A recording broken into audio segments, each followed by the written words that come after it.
Hey, Steve here, and in this Photoshop walkthrough I'll be showing you how to first blend some bracketed exposures using my luminosity masking panel for Photoshop, and then I'll continue on adding contrast, colour, light and interest to the rest of the image throughout the rest of my Photoshop workflow. And this will be via a combination of levels and curves adjustments plus some fancy other techniques.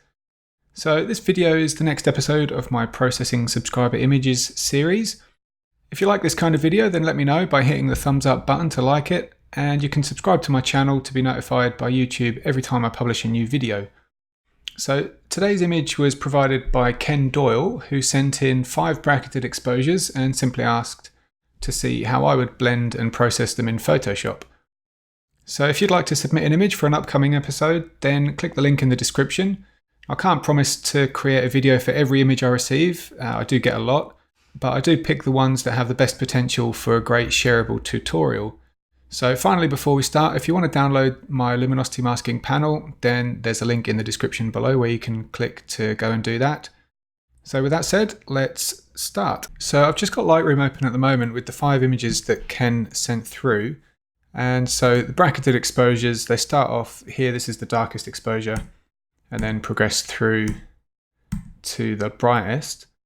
Now I'm looking at these, I'm looking at the histogram on each exposure, and especially with the brightest one. Now it doesn't appear that there's actually any overexposed pixels, so I don't think we're actually going to need to use all 5 exposures. So what I'll do, I'll probably use the brightest exposure for my kind of base layer, and then I'll just, well, for one reason, because it's got the smoothest water and that's the effect that I personally like. Due to the long exposure, but then, you know, just to get some of that cloud definition and a bit of color, I think we'll probably just skip to this middle exposure here, and we'll just blend a little bit of that through into this main exposure. So it's always worth covering your bases and taking a whole bunch of exposures if you know, if you have the time and everything. There's no reason why not to, but you don't necessarily have to use all of them. So here we'll just be picking this main one and then blending some of the color and definition in through from this middle exposure. So let's just, well, I've actually already opened them in Photoshop, but if I was going to do that again, I would highlight them both, holding Command or Control, and then clicking, and then right click, edit in Photoshop, open as layers in Photoshop there. And when you do that, that gives us this, which is the first layer. The bright exposure has been loaded into the bottom layer, and then we've got the second exposure here on top. So I'll just start off by adding a black layer mask to this. So I'm going to hold on the keyboard, Alt or Option, and click the layer mask button there, and that adds a black mask to the layer to hide this layer. And so I just want to brush through in some of the sort of the brightest highlights. Now I'll just zoom out a bit so I can use a really big brush for this. And let's just use the luminosity panel to grab a selection that isolates some highlights there. So yeah, that looks like it will do the trick. I'll click use mask. So if you have a copy of the panel and you're not quite sure what it is, because I'm sort of whizzing through a little bit quickly here to make this a reasonably fast video, then go to luminosity-masking-panel.com, and there's a walkthrough video showing you how to use the panel and what each of the functions does. And also, if you haven't got the panel and you don't want to get it, then, you know, all of these techniques are basically luminosity masking techniques, which if you know, if you want to use those techniques manually, you can do that using the channels panel to create your selections. I'm just using the panel here just to speed the demo up, really. So yeah, with that said, right, I've got the selection active. So now I'm just going to hold the Command H, or hit Command H on the keyboard, or Control H, just to hide the marching ants. And I'm going to take a white brush, and on about 30% opacity, I'm just going to brush into the sky here. And that luminosity selection is just restricting my brush strokes to the highlights. So it's not applying this brush stroke as much in the darker parts of the sky. So just to kind of bring some of those highlights back a little bit. I want to do it quite smoothly. The reason I'm using a big brush is so that I don't end up with sort of weird brush strokes in the sky. But yeah, I think that looks good. So let's just compare the before and after on that. So yeah, we're just getting the definition back in those clouds, in the brightest parts there. And it's giving us enough color in the clouds that we can actually do something with that later on. Okay, so with the blend done, I think that's basically all we need to do. So, with those 5 exposures, just using these 2 has already got us to a point where we have an even exposure. If I look at the histogram, everything is nicely sort of within the middle. There's no shadows or highlights that are being clipped. And so the next thing that I'll do is just darken the image to begin with, because I think this has a lot of potential for some really nice colors in the sky. So let's just add a curves adjustment. And I'm just going to drag the curve down to darken the image, just to kind of get a feel for what the colors are going to do. And yeah, I think that's looking quite nice. So let's keep that. But then already I'm going to start brushing it out from the middle, just to create a bit of focus around the center of the image here, leaving the edges a little bit darker, just in a kind of vignette type effect. So that'll probably do for that adjustment. That looks okay. Now, I haven't adjusted any colors yet. I'll probably, maybe we can just have a quick look to see if any of the red, green or blue channels in the curves adjustment will give the image a bit of a boost. So just going to gradually push these up and down just to see what happened to the colors. I'm not sure.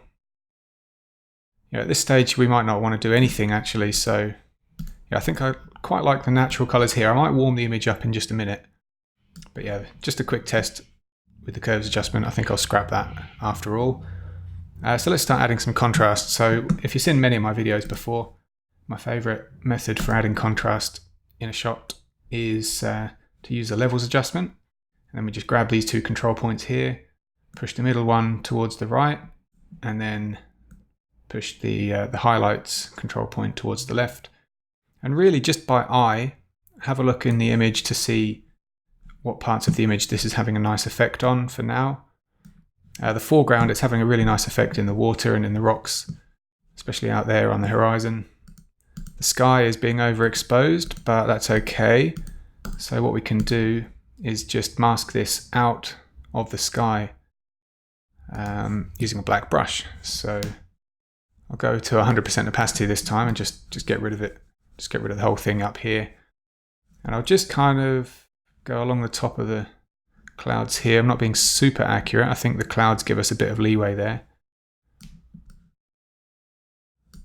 Let's just make sure that there's no weird halos. So there is a bit of a halo around the around this rock on the left-hand side. So what I can do here is just create a luminosity selection to isolate that. So I want to isolate the highlights. All right, so I found a selection here, the 5 on the highlights end of the bar here. That's showing a completely black rock, and then just behind it the clouds and everything are slightly grey, which means that if I click use mask now and load that selection, I can happily brush around the edge of this rock here, and the brush stroke is only going to be applied into those grey areas, not the black area. So I'm masking this effect out from the sky, and I'll just bring it along the bottom here as well for good measure. And now if I look at this layer mask, we can see what that's done. Just pressing Alt or Option and clicking on the layer mask, we can see that I've masked this effect out of the sky, and it's retained it in that rock that's sticking up into the sky. So that's that's a really nice effect there. Actually, I've just realized I'm starting to do some brush strokes and I've deselected my luminosity selection, so I'll just undo that, Command or Control Z. And we'll leave it there. So there we have now this effect is only really affecting the foreground. Now with that mask in place, let's see if we can push it any further and see what happens. Probably don't want to do too much here. I think I'm losing some shadows down here in this rock. So let's load a shadow selection. Okay, maybe a 5 on the shadows. Okay, click use mask, and now I can just use that same black brush. I'll hide the marching ants, Command or Control H. That same black brush down here can just mask this out of the shadows so we don't clip those. And yeah, that's a pretty solid adjustment there now. So let's have a look. Next, I think we can try darkening the image a little bit more, just to see what happens in the sky again with those nice colors. So I've just got a quick shortcut here in my panel, a couple of darkening methods here. One I'm going to use, which is the multiply method. So that's just creating a adjustment layer, putting it in multiply blend mode, and then dropping the opacity to 50%. So that's a really nice darkening effect. I think maybe I'll just take a brush again with 30% opacity, a black brush, and just kind of gradually brush it out of the middle here, just to again enhance that kind of vignette type effect of having the middle a bit brighter, but subtly, so that it doesn't look like I've just got a big dark circle around the image. I think the saturation in the sky is getting a bit strong. I might have to look at that in a minute. But otherwise, everything's looking pretty good. Yeah, maybe we can try just warming the image up now. So now we've added a bit of contrast and a bit more detail, and we've got the image to a kind of brightness level that we're happy with. Let's see if we can warm the image up. And again, I'll just use a shortcut here to my warming filter that I created for my luminosity masking panel. Actually, do you know what? I'm just going to apply this to the highlights only.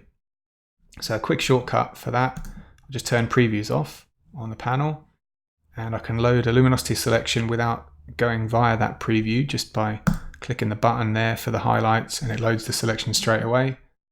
And now with the selection active, I can just hit the warm button, and when it finishes doing what it's doing, it's going to create that warming filter with that luminosity mask applied. So this is only applied in the highlights now, so we have that nice warmth in the image, in those clouds and on the rocks, and just a touch on the water, but it hasn't warmed up the whole image like those earlier adjustments that I was trying with the curves adjustment. I might just duplicate this to see if we can make that effect even stronger. So that looks really quite nice now. Let's just see the effect of both of those layers.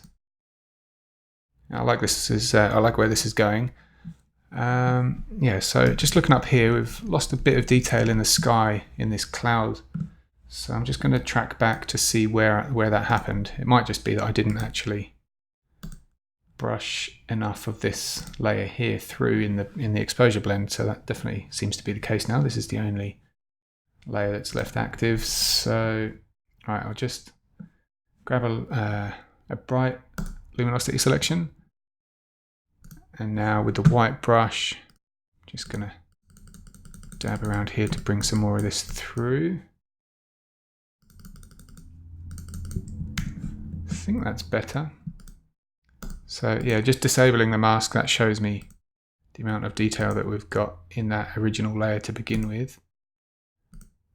So that appears to be blended nicely enough. So let's just re-enable these layers. And yeah, okay, let's see if we can deal with this this sky, just the blues being a touch oversaturated. How can we deal with this? I don't think there's anything we can do in the channels panel to create an isolation or create a selection that isolates those blues. Let's just go for a straightforward hue and saturation layer and choose the blues. Let's see what happens if we just put the saturation down.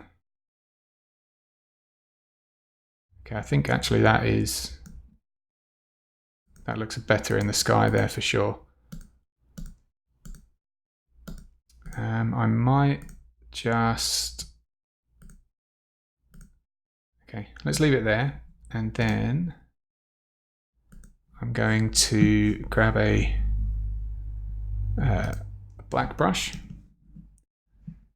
and just remove it from this top corner here, just to see if we can make the corner of the sky kind of even in line with the this middle bit here. So it seems to be a bit darker and a bit more saturated in the center compared to the top right. So okay, it's very subtle, just disabling and re-enabling the layer mask there, but you can see the difference hopefully in the video. And this is the effect overall, so just pulling back the blues on the sky a little bit. Yeah, that's looking pretty good. Let's try adding some more contrast. So a quick shortcut for adding some contrast in the midtones using the panel is to hit the midtones button here, the 0 on the luminosity selection bar, and then we can add some contrast directly to those midtones just by adding a contrast curve here. So I'll hit the curves 1 button, and there we go. So that adds a bit of contrast. That's probably a bit strong, so we can just double click to adjust the curve here, and maybe even just reduce the opacity a bit. That's a nice subtle adjustment there. Just being careful up here in the sky. So it's, let's look at the mask. Yeah, so it hasn't fully masked this effect out from the clouds here. I think that's still okay, but any further and we're going to overexpose those highlights in the clouds. Yeah, okay, so from here we're kind of almost at a point where we could say this is finished. Probably just got some finishing touches to do now, like if we were going to do any dodging and burning just to highlight any of the rocks, then we could do that at this point. I won't go ahead and do that now because that's probably quite a lengthy process for this video. But yeah, maybe let's try an autumn effect in, again, let's try in those midtones. So I'm going to load a midtone selection on the 0 there on the bar, and I'm going to hit the autumn effect button, and that will load an autumn effect layer directly into the midtones by using that selection in the luminosity mask. So it just takes a second to run, especially on my computer. And there we go, maybe a touch strong. It's a bit too kind of hazy and too blurry, so let's just pull it back a little bit on the opacity of this layer.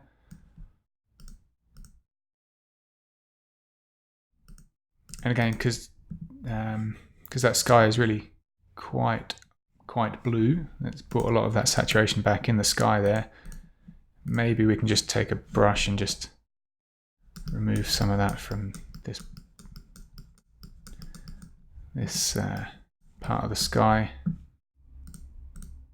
It's a bit more subtle there now, and we can see this autumn effect has added some more definition into the clouds, and I think this looks pretty good. Maybe, actually, let's try one more thing. I wasn't planning on this, but let's try and add a bit of hazy sunlight coming in. So the sun's obviously over here on the left hand side of the frame, just out of frame. Let's see if we can use my sun haze effect to add a bit of dynamic light into the scene. So I'll just run this sun haze effect button. And what I'll probably do is just use a big brush once this has created the layer. So it creates it with a black layer mask. And so I can just take a white brush and on a 30% opacity, I'm just going to draw from here on the left and just come down to the middle and then maybe go back again. So this is kind of overly strong. I don't want this effect to be this strong, but now what I'll do, now I've got that basic brush stroke, I'll just mask it out of this layer where this large rock here is. So we want the effect to sort of come in behind this rock and then hit those rocks in the middle. So to do this, let's think about how we can create a selection for that. I'll disable the layer, turn the previews on my luminosity selection panel, and let's load a selection that tries to isolate the shadows. Okay, that's pretty good. Let's go with that. So use mask, Now I'll re-enable this layer, click in the layer mask, I'll hide the marching ants, Command or Control H. And now with a black brush, I'm just going to brush in here to remove this effect from the foreground. So let's look at the mask now. So now this sun haze effect you can see is coming in behind that rock. It's also in the foreground here. I'll probably just use this view to help me remove it from here as well. Okay. That's pretty good. I probably don't want it as much as it is up here in the sky either. So let's remove it from these dark clouds just with a regular brush. I've deselected my selection now. So this is just a regular brush, no luminosity selections active.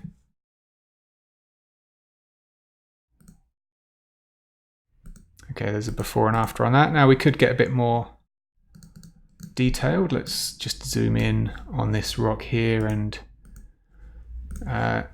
this time I'll just go with a really small brush. We could use a luminosity selection here, but just for the purpose of making this video as quick as possible, I'll just kind of mask this out from the shadow sides of these rocks here so that it becomes a bit more dynamic. So, you know, obviously the light is only actually going to be hitting these rocks from that angle where the sun's coming in. So we'll just remove this effect from the dark side of the rocks. That'll make it a bit more of a 3D effect as well. Okay, we can keep it there. Let's maybe reduce the opacity a bit, blend it in a bit. So zooming out again. And again, that's a real subtle adjustment. Just kind of a last minute addition there to the workflow. But yeah, it seems to work. We can take it or leave it, I guess. That'll just be down to personal preference. So yeah, I think at this point I would say the image is probably 90% of the way there. So you know, it seems like a good point to finish the video off. Anything after this would just be real minor adjustments, just to take it that last 10%. But you know, that's the kind of thing that would take another 20 or 30 minutes to kind of go through. So yeah, I think this is a good point to sign the video off. And thanks to Ken for sending this image through for me to work on. I hope everybody found it useful to watch this video and to watch this walkthrough, and it helps you process your own images. And like I said, if you want to submit an image for inclusion in an upcoming video, then there's a link in the description below.